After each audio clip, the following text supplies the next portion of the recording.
Hi.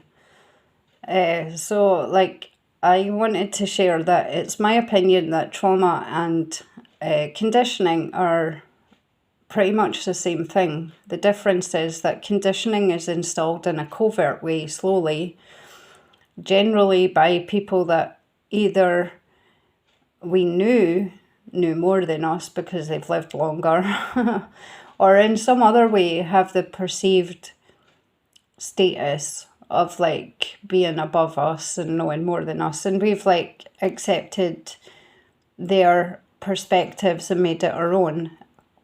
And trauma, on the other hand, is inserted quite violently and suddenly, and the person who's traumatized is really aware that they've suddenly changed, that they're cut off from parts of themselves.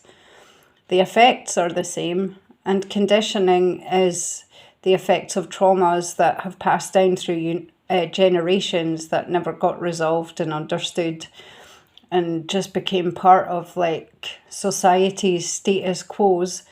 And by society, I mean like the individual communities that we're all part of as a whole, sort of mechanism or collective. But anyway, it's like these cause the same effect, which is repressions. And it's like really typical to fit in. You have to like shut down this part of yourself and not show that part of yourself. To not be embarrassed if you mess up, you've got to like not do this and not be that. And you know, so the effects anyway. The effects are essentially the same. It's areas of self-repression, and where we have areas of self-repression, our energetic state, if we were to like imagine that as a sphere, it's like our sphere has these indentations, and the deeper the repression, the deeper the indentation, and also the stronger the magnetism to pulling in repeats of that same experience type, compounding deeper and deeper this state of repression and the pain that it continues to cause. And it's the same with like conditioning. And I suppose like, the so-called midlife crisis, that's when people like realize their conditioning has robbed them of being who they actually are, about halfway-ish through their perceived potential lifespan.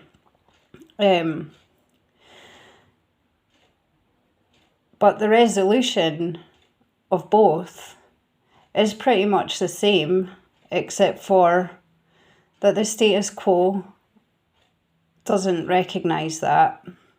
And a lot of the common approaches to trauma is in maintaining it and causing unnecessary prolonged suffering because we don't understand, and people who are trained in it don't understand. And I personally have chosen not to get trained in certain areas to do with like being a trauma professional, because if I did, I'd be bound by approaches that I intrinsically do not agree with and find unethical, particularly because I've experienced them to have caused me harm and unnecessary prolonging of suffering. So anyway, when we have these indentations caused by conditioning or trauma, it means that we have an opening within our energetic state to correspond with people who have protrusions from their energetic sphere. And by that, I'm talking about people who are perpetrators and experiences that cause perpetration as well, like, or harm. It allows this opening for that to happen and be experienced as a further wounding and compounding of what's already there as a trauma or conditioning.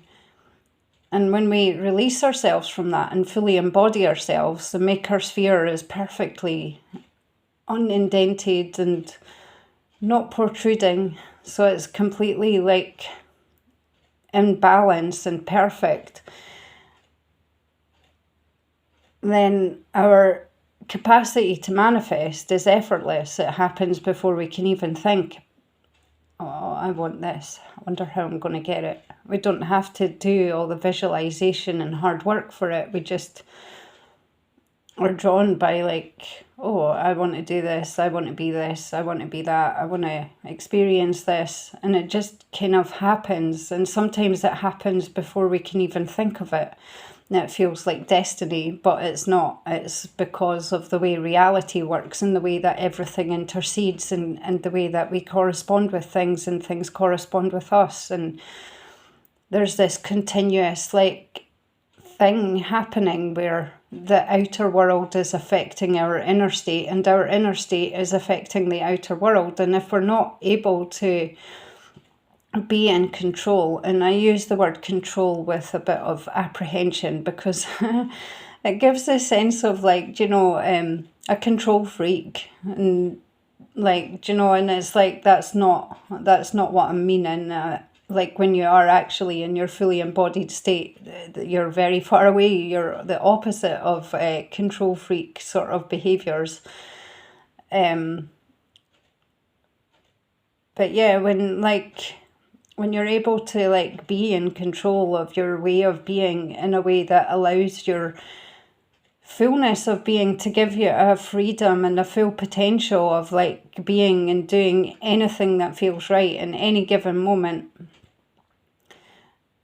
then manifestation just happens quicker than thought, and life quality is good. And also our participation in the creation of like all the outer world and the way that is for everybody, but particularly within our sort of slice or portion of like the universe that we experience as our outer world experience improves. And it improves in its integrity, it improves in the quality of relationship and depth of relationship that we have with people, places, things. And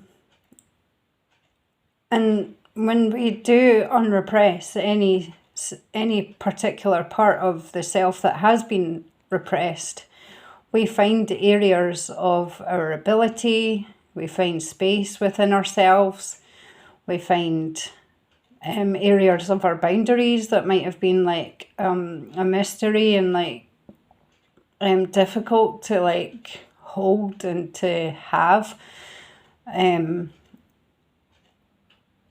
we find areas of like functionality as well increasing with that. And in that functionality, it's like there's an intercedingness between what we want and the responsibilities that we take for things, because the responsibility is kind of like the foundation for the stuff that we want to experience.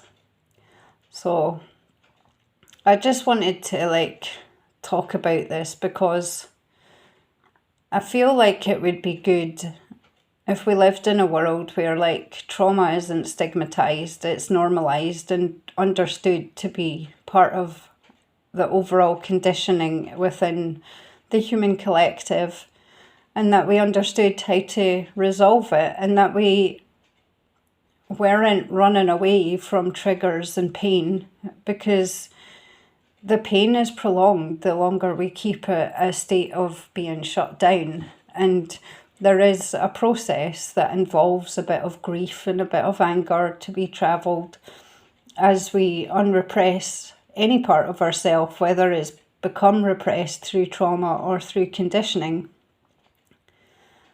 And yeah, so I just wanted to share that, and I also wanted to invite you, if you would like to come and have a initial consultation with me if you'd like to be supported to resolve your state in order that you can restore your true emergence state of being. Bye for now.